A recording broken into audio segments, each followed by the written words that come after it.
सटाणा येथील जुन्या अमरधाम स्मशानभूमी परिसरात दिनांक 30 मे रोजी पौर्णिमेच्या मध्यरात्री काही अज्ञात व्यक्तींनी भगवे वस्त्र धारण केलेल्या अर्धनग्न मांत्रिकाला सोबत आणून अघोरी पूजा केल्याचा धक्कादायक आणि संतापजनक प्रकार उघडकीस आला आहे.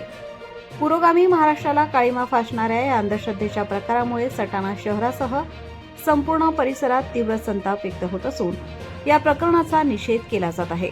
सविस्तर वृत्त असे की पौर्णिमेच्या मध्यरात्रीच्या सुमारास काही संशयित व्यक्ती आलिशान गाड्यांमधून जुन्या अमरधाम परिसरात आल्या. त्यांच्यासोबत एक अर्धनग्न मांत्रिकही होता.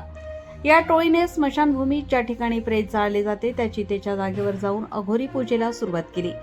या पूजेसाठी त्यांनी अंडे, लिंबू, उडीद, पुष्प, कवड्या, कापूर, नारळ आणि इतर अनेक तांत्रिक साहित्याचा वापर केला.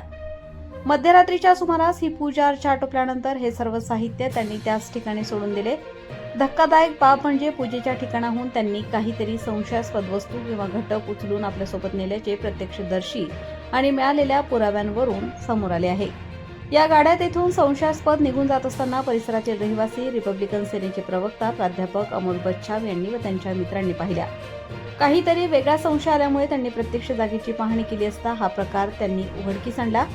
या लाजिरवाण्या प्रकाराची माहिती मिळताच रिपब्लिकन सेनेने आक्रमक भूमिका घेतली आहे. रिपब्लिकन सेनेचे उत्तर महाराष्ट्र प्रवक्ते प्राध्यापक अमोल बाळासाहेब बच्छाव यांनी या घटनेचा तीव्र शब्दात निषेध नोंदवला आहे. पुरोगामी विचारांच्या महाराष्ट्रात विज्ञान युगातही अशा प्रकारे अंधश्रद्धेतून अघोरी कृत्य केली जाणे अत्यंत दुर्दैवी आणि लाजिरवाणी आहे.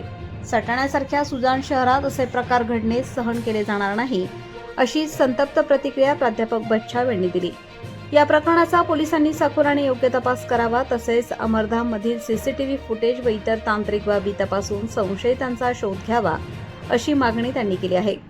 संबंधित दोषींवर महाराष्ट्र नरबळी आणि इतर अमानुष, अनिष्ट व अघोरी प्रथा व जादूटोणा यांना प्रतिबंध व त्याचे समूळ उच्चाटन अधिनियम, जादूटोणा विरोधी कायदा अन्वये तातडीने गुन्हे दाखल करून कडक कारवाई करावी, अशी आग्रही भूमिका त्यांनी जाहीर केली.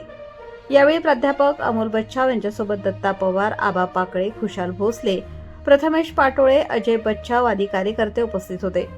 या अघोरी कृत्यामागचा मुख्य सूत्रधार कोण आहे आणि रात्रीच्या अंधारात स्मशानभूमीतून काय नेण्यात आले याचा छडा लावण्याचे मोठे आव्हान आता पोलिसांसमोर आहे. प्रबंधभूमीसाठी प्रतिनिधी चेतन बागुल, सटाणा.